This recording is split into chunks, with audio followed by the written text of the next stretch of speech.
Want to know the essential HR specialist interview questions and answers to them? Hey there, my name's Josh. I'm the founder of HR University, and in this lesson, we'll go over just that. But before we do so, make sure to go ahead and subscribe to our channel, and that way you don't miss any of our future HR lessons on how to become a great HR professional. Now let's dive in. So first we need to get a base, and that means examining the HR specialist's responsibilities. And HR specialists are responsible for HR operations such as recruitment, employee onboarding, and offboarding. They assist senior HR professionals with developing employee compensation packages and are accountable for establishing a safe and healthy work environment. They also look after employee development plans to assist the employees with training and helping them learn. And now that you know the responsibilities to an extent, let's go through the HR specialist interview questions and bucket them into categories. So the most common categories are technical questions, problem-solving questions, situational questions, strategic questions, analytical questions, and we also have behavioral questions. And to start off, we'll start with technical questions. So technical questions for an HR specialist role revolves around the technical HR processes like onboarding, employee training, payroll, talent hunting, and more. And let's explore the most common ones here. And first we have, what are the challenges in the onboarding process? How do you perceive and evaluate team performance? And remember that the question statements vary. However, the gist remains the same. Common challenges in the onboarding process include a lack of entry-level training and overloading new hires with too much work. And these two, particularly in conjunction, create issues from the get-go. Ensuring a new employee has enough time and resources to adjust is key. And you want to share information gradually. Also, don't forget to emphasize that some HR managers neglect to address the generational gap between newcomers and more seasoned workers. Instead of judging, talk about how to solve the issue.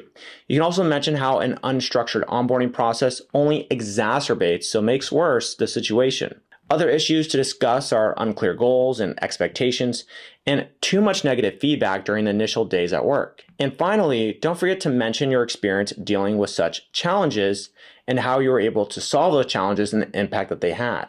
And this way, the interviewer will know that you know the most common challenges, how to deal with them, and you also have examples of how you dealt with them and the results that occurred. And remember that the process of perceiving and evaluating performance is a straightforward one for the most part. For an experienced HR specialist, talk about establishing a baseline on which you intend to judge a worker's performance. And when answering the question, focus on goal definition and team communication. You only evaluate performance if employees know what the goal is. Because if they don't know the KPIs that they need to track, well, it's not fair to judge them on those KPIs. So talk about your eagerness to listen to employee feedback and use it to assess team performance and deal with challenges. And let the interviewer know you are ready to analyze the strengths and weaknesses of your team members and identify key challenges early on. This makes the evaluation easier, and you again leave a good impression on the interviewer. The second category is problem-solving questions. Let's go ahead and explore frequent problem-solving questions for the HR specialist role here. The two questions that we'll cover are, how do you overcome an online campaign that didn't go well? And what actions do you take after identifying a critical issue? And here's another question where, as an HR specialist, you can showcase your ability to troubleshoot. A campaign, so let's say a talent management campaign that fails to attract the right talent, is a common occurrence. And in an interview, focus on describing your process of detecting the cause, so the thing that led to it failing. And talk about analyzing everything and prioritizing so you can quickly pinpoint the core issue. And also talk about how you were able to apply a remedy. And answer this question in a way that clarifies your willingness to eliminate the obstacles without blaming anyone. And leave an impression of someone who acts instead of someone who points fingers. Next, we have, what actions do you take after identifying a critical issue? And being familiar with the most effective approach helps you get an edge over other candidates. And you can answer by saying something like this.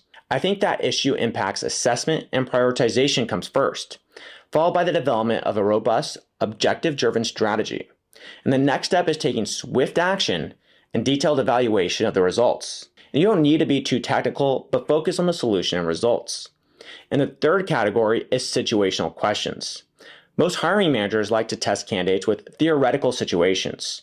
And generally, situational questions are not role-specific. They range on different topics.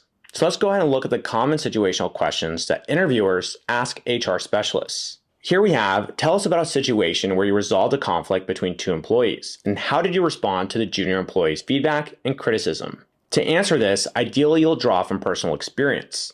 Explain how you succeeded in defining the source of conflict and your ability to look beyond the incident. Emphasize your quest for solutions and the route you took to find common ground between two conflicting parties. A solution that both sides can support is always the objective in these situations. And as a good HR specialist, your role is to help the employees find a way forward and continue their daily work. And then next we have, how do you respond to junior employees' feedback and criticism? So you want to be able to respond with a willingness to take a measured approach when receiving feedback and criticism, and show that you never rush, but act as an active listener. And communicate your readiness to adopt a growth mindset and never shy away from apologizing if the mistake is genuinely yours. Ownership over your shortcomings will help you overcome them. And when being interviewed, mention your ability to quickly summarize the issue, take swift action, and improve the outcome. Being receptive to additional feedback is another good trait to have. The fourth category here is strategic questions. Although the HR specialist role is not highly strategic, interviewers ask such questions to assess your strategic skills. The context for strategic questions revolves around HR processes and programs.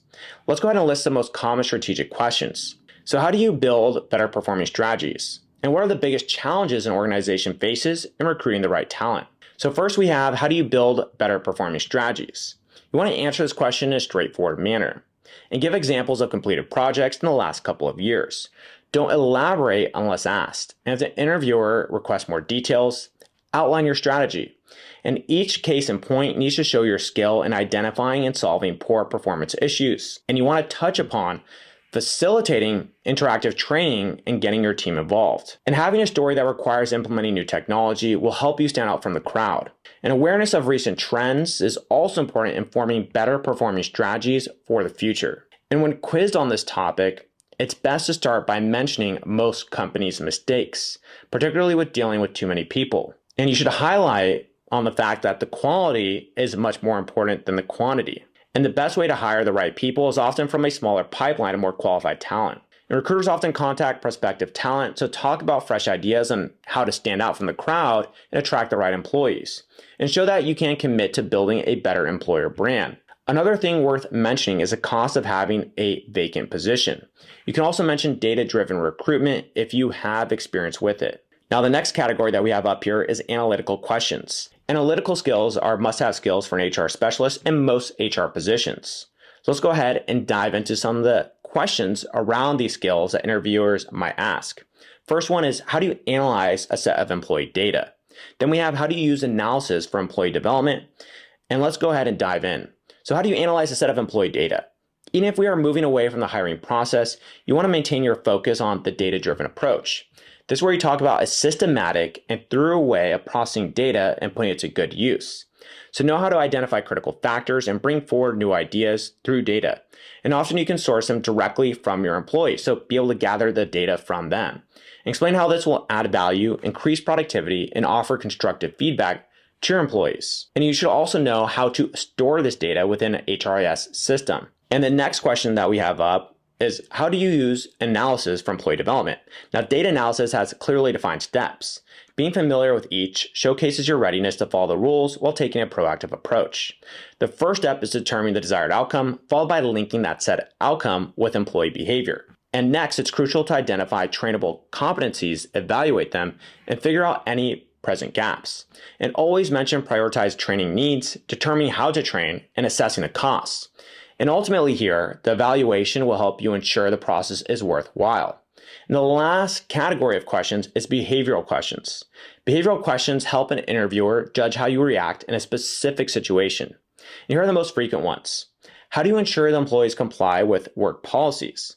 How do you resolve differences and conflicts between employees and senior management? And the first question in this category is, how do you ensure that employees comply with work policies? A large chunk of the HR specialist's work ensures that employees comply with existing policies.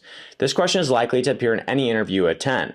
To nail it, signal the willingness to work on ensuring that the policies are practical, applicable, and worded in an understandable way. And clear communication is the best way to avoid mistakes. The more open you are to questions and feedback, the better. And the back and forth between your superiors and team members is a staple of any workday. And once you explain each policy's benefits, you can monitor its implementation. And don't forget to recognize and reward compliance. And finally, when facing the conflict question, focus on your skills as a mediator.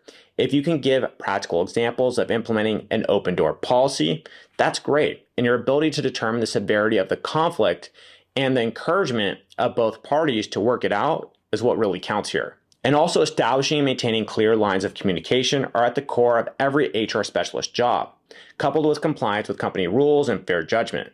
It can set you head and shoulders above other candidates. And the more comprehensive your solution appears, the better your chances of landing the job.